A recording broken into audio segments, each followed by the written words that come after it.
नमस्कार, मैं doctor Nitin Dwivedi, senior consultant neurosurgeon AMRC hospital Jaipur. अभी इन पिछले कुछ सालों से एक समस्या मैं बहुत ज्यादा फील कर रहा हूं, और स्पेशली वर्किंग क्लास में, चाहे वो फीमेल हो चाहे वो मेल हो, जिन्हें दिन भर कंप्यूटर के सामने बैठना है या किसी तरह से ऑफिस में काम करना है, या जिन्हें कुछ घंटों का अप एंड डाउन करके अपने ऑफिस में जाना होता है। अमूमन हमारे पास आते हैं समस्या लेके कि उन्हें कंधों में यहाँ पर दर्द महसूस होता है। शाम तक आते आते दर्द ज्यादा हो जाता है, सुबह उठते हैं उसके बावजूद भी दर्द में कोई आराम नहीं होता है, जकड़न सी महसूस होती है। जैसा कि हमारा आजकल का ट्रेंड है कि अगर हमें कोई भी बीमारी है तो सबसे पहले हम मोबाइल लेके गूगल पे सर्च करते हैं कि ये है क्या। गूगल एक लिस्ट दे देता है जिसमें आपको बहुत सारी बीमारियां बता देता है, फिर आपको अपने सिम्टम्स से आप उसको कोरिलेट करते हैं और आपको लगता है कि ये सब कुछ है। फिर कई बार उसमें से कई सारे लोग तो गूगल से ही ट्रीटमेंट भी पूछ लेते हैं। गूगल जो आपको बताता है कि आपको सर्वाइकल स्पॉन्डिलाइटिस भी हो सकता है, सर्वाइकल डिस्क भी हो सकता है, ये भी हो सकता है, फ्रोजन शोल्डर भी हो सकता है,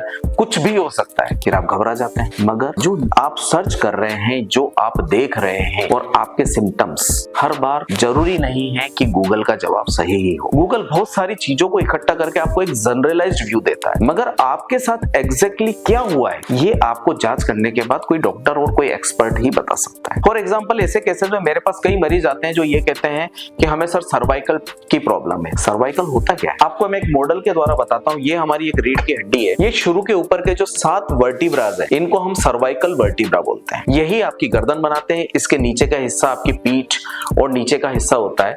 तो ये जो ऊपर का हिस्सा है, इनमें से यहाँ से जो नसें निकल रही है, किसी भी कारणवश अगर इन नसों पे दबाव आता है तो उसको हम सर्वाइकल पेन बोल देते हैं। मगर क्या हर दर्द सर्वाइकल की वजह से ही होता है? नहीं। Cervical spondylitis, cervical neuropathy, cervical nerve compression, ये सब एक चीजें संभव है जिनकी वजह से दर्द होता है।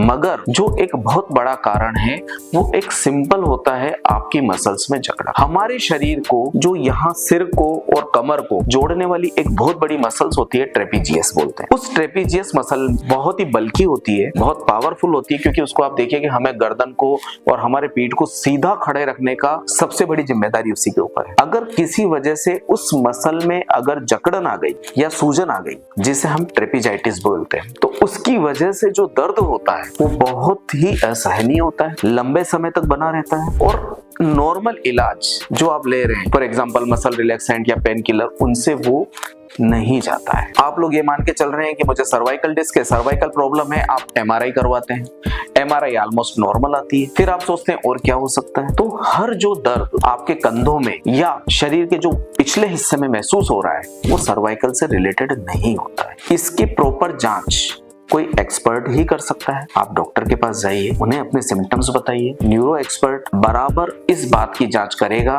कि ये सिंपल सर्वाइकल न्यूरोपैथी की वजह से न्यूरोपैथिक पेन है या एक सिंपल मसल के स्पाज्म की वजह से आपको दर्द हो रहा है। दोनों की ट्रीटमेंट लाइन काफी हद तक अलग चलती है। जो ट्रेपीजाइटिस है या मसल स्पाज्म है, बहुत ही बिनाइन डिजीज है, इलाज संभव है। कुछ दवाओं से, फिजियोथेरेपी से इलाज संभव है, पेशेंट काफी अच्छे हो जाते हैं, मगर साथ में खतरनाक। पूछिए क्यों? क्योंकि अगर आप लंबे समय तक इस मसल को सूजन का मौका देते हैं या जकड़न का मौका देते हैं तो वहां पर फाइब्रोसिस डेवलप होना शुरू हो जाता है और फिर ये आपका दर्द परमानेंट हो जाता है और आपको ये पूरी उम्र परेशान करेगा। इसलिए अगर आप ऐसी किसी समस्या से पीड़ित हैं तो सेल्फ डायग्नोसिस या सेल्फ मेडिकेशन की बजाय मैं चाहता हूं कि एक बार आप सलाह लें और प्रॉपर इलाज करवाएं। इलाज संभव है, डरे नहीं, क्योंकि पूरी जिंदगी का सवाल। धन्यवाद।